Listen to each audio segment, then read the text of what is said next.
From the CyberHub bunker and studio, you're tuning in to the CyberHub Podcast. And now for your host and CISO, James Azar. Well, good morning, security gang. Welcome to another episode of the CyberHub Podcast. I know it's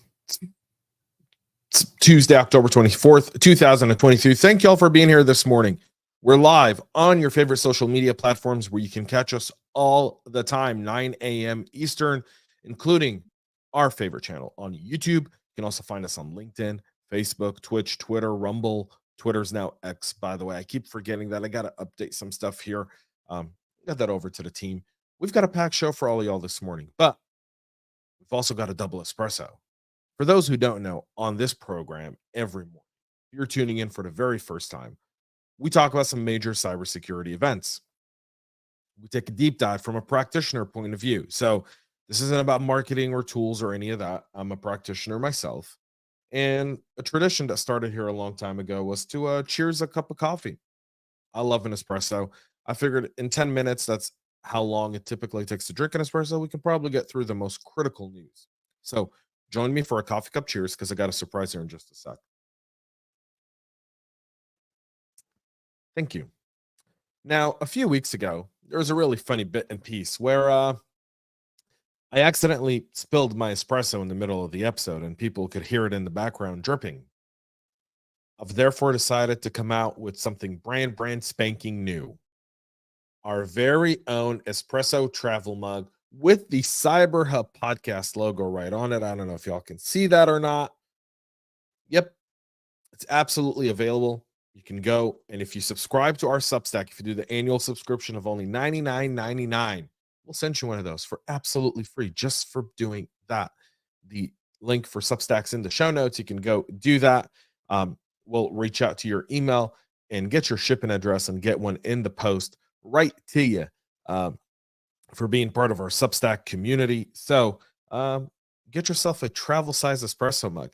These are really, really popular. I mean, I when I go to my son's school in the mornings and I've got this in my hand, the security team always there goes like, "Are you drinking an espresso? Is that what I think it is?" And they're like, "That's so cool." It is. It's absolutely cool. Keeps my espresso warm for about 90 minutes, which is great because typically you drink it within 10 because it gets cold, and then cold espresso is nasty. So again, jamesazar.substack.com. Go subscribe, and you can get one of those shipped right to you. Now, without further ado, enough with that. And by the way, 20% of our proceeds are going to support Israel. So just keep that in mind. So here we go, y'all. Let's go ahead and get started with a U.S. energy firm sharing how they got hacked. And this is rare. BHI Energy, for their end, were victims of the Akira ransomware operation earlier this year. BHI Energy is part of the Westinghouse Electric Company, and they're a specialty engineering services and staffing solution provider supporting private and government-operated oil and gas, nuclear, wind, solar, and fossil power generation units and electricity transmission and distribution centers. In the data breach notification sent by BHI to impacted people, the company provided detailed information about what happened to its network on May 30th of 2023. The attack first started, according to the team over at BHI, by threat actors using the stolen VPN credentials for a third-party contractor to access their internal network. Using the third-party contractor account, the threat actor reached the internal BHI network through a VPN connection. In the week following initial access, the threat actor used the same compromised account to perform reconnaissance of the internal network, and the operators revisited the network on June 16th to enumerate data that would be stolen. Between June 20th and 29th, the threat actor stole 767,000 files containing 690 gigabytes worth of data, including BHI's Windows Active Directory database. And finally, on June 29th, having stolen all the data, they deployed the Akira ransomware on all devices. That's when their team actually realized that they'd been compromised. The firm says they immediately informed law enforcement and engaged with external experts to help them recover the impacted systems. The threat actors were officially kicked out of their network on July 7th, so it took them about 10 days. The company says it was able to recover data from a cloud backup solution that hadn't been affected by the ransomware attack, so they were able to restore their systems without having to pay a ransom. They've essentially added security measures by imposing MFA authentication on VPN access, performing global password resets, extending the deployment of EDR and AV tools to cover all sections of the environment, and decommissioning legacy systems. They've also said that the data stolen was full name, date of birth, social security numbers, and health care information. At the time of writing, Akira has not leaked any data belonging to BHI on its extortion portal, nor have the cyber criminals announced them in their upcoming data leaks, although they might after this. So what do we take out of this one? And this is big. It's not very often that companies come out and say, we've been hacked, here's how it happened, and here's the step-by-step. But if you take a look, this always comes down to, we talked about Okta yesterday on the show. This always comes down to a third-party help desk, someone somewhere who's got their credentials compromised, and they have access in order to be able to do their jobs. And that, my friends, is the basis of why identity and credential management is so important, and why third parties introduce significant risk to your environment, and why you've got to be on them like crazy. You've got to be monitoring. You have to not put them in a trusted environment. They've got to be in a zero trust type of environment. That's really important. I mean, BHI, obviously, for their end, they should have had some sort of, on their networks, they should have had something realizing that files were being extracted in that span of, 690 gigabytes worth of data. That should have raised some sort of flag in those 9 days that they did that. It didn't. So again, it's just getting the right visibility into your environment. Now, understanding that modus operandi lets you know what kind of fixings you need to do in your environment as well. CISA is working on updating the National Cyber Incident Response Plan. This is coming with CISA now working with industry and stakeholders as part of the 2023 National Cybersecurity Strategy. They're also working with the ONCD, which is the Office of National Cyber Director, to coordinate input from regulators, critical infrastructure organizations, and much more. Eric Goldstein told The Record, he's the Executive Assistant Director for Cybersecurity at CISA, said that the new version of the plan was desperately needed since the original was released 7 years ago. Their goal is to provide an agile, actionable framework that can be actively used by every organization involved in a cyber incident response to ensure coherent coordination that matches the pace of our adversaries. Neither CISA nor ONCD existed when the plan was first released, so this is their first shot of these experts getting a chance at it, and they hope to have it out by the end of next year, so the end of calendar year 2024. So we'll see that, and we'll see how that comes in. Identity is the new endpoint. I've said this a million times, but here we go. This login features that so many websites have. Well, if it's not fully implemented, it tends to have a misfire, and a big one. Hundreds of millions of users for Grammarly, Video, and Indonesian e-commerce giant Bukalapak are at risk for financial fraud and credential theft. This is partially because of a misconfiguration of critical APIs on the sites of several online companies. AI-powered writing tools, Grammarly, Video, and Bukalapak, I think, that led them to believe that dozens of other sites are likely compromised in the same way. oAuth is a widely used implemented standard for allowing for cross-platform authentication.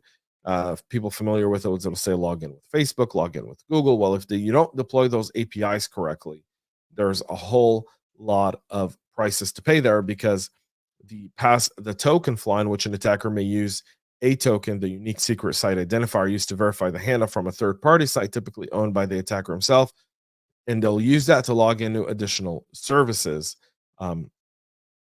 So if a user logged into a site called mytimeplanner.com, which is owned by the attacker could then use the user's token to log in on his behalf to other sites like Grammarly, for instances. This is from Yaniv Balmas, the VP of Research at Salt Security. The researchers found that the latest issues in Video, Bulapak, and Grammarly between February and April. They've notified the 3 companies, which responded in a timely way. The misconfigurations has been resolved, but there's a whole bunch of ways to do that. Manage your APIs properly is a good one, and secure oAuth from the start. There's so many tools out there where, as you're writing APIs, you can actually see if the API is configured correctly, if you're using the right language of API and how you're doing it. If you're not using those tools, they're really not that expensive. But if you are deploying a ton of APIs, they're really, really valuable, extremely valuable. 1Passwords is disclosing a security incident linked to the Okta breach we talked about yesterday.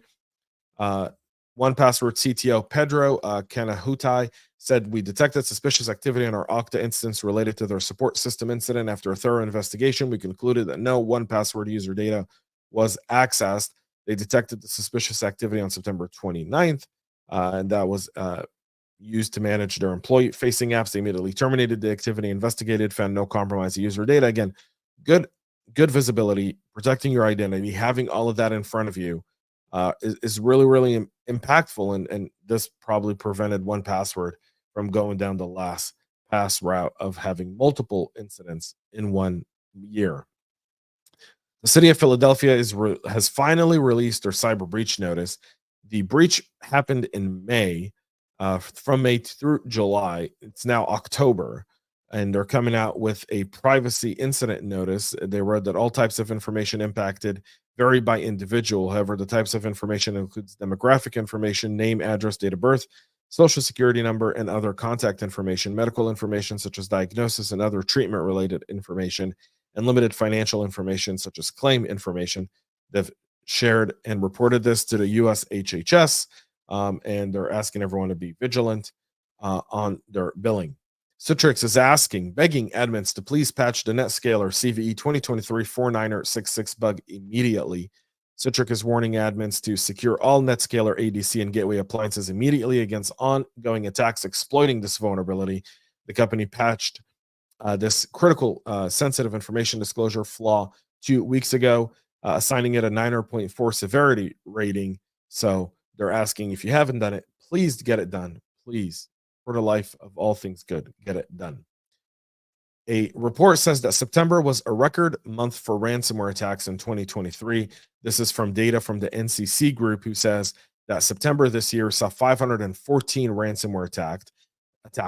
This surpassed the 2023 activity, which had 459, and was heavily skewed by the CLOP Move It Transfer Data Theft attack.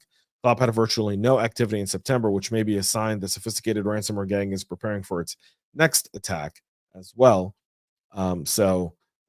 Some significant movement there in the amount of ransomwares. And if you take a look at last year, just a little over 200 total ransomware attacks. We've nearly tripled that, 2.5 times that just in September of this year. North America took the lion's share of targeted regions with 50%, Europe followed by 30%, and Asia with 9%.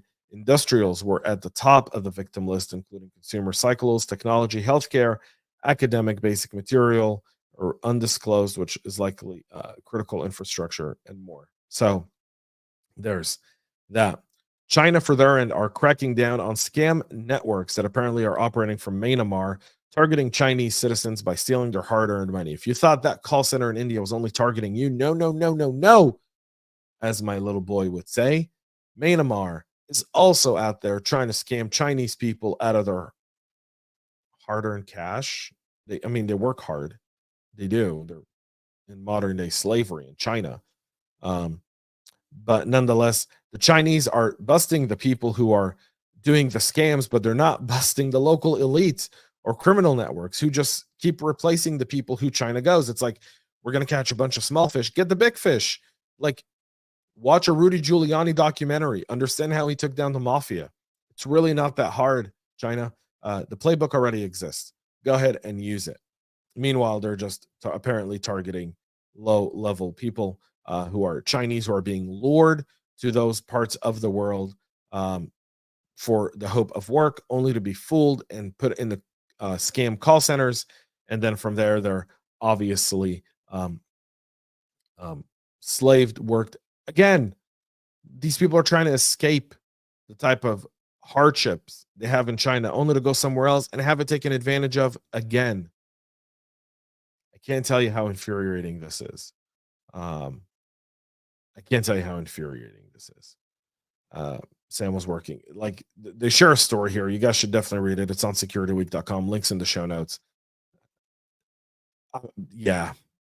Like, just Everyone in this world is trying to make a better life for themselves, their families, their loved ones. And there are people out there that take advantage of it. Just be mindful of that. Just be mindful of it. That's all I ask. That's it for our show this morning. Please go read the story. It really is a heartfelt one. Go check out our Substack. Get your very own CyberHub podcast, Espresso Travel Mug. And at the next event I'll be at, I'll have a few of these out there as well. So stay tuned for that. Until then, have a great rest of your day, y'all. Most importantly, stay cyber safe.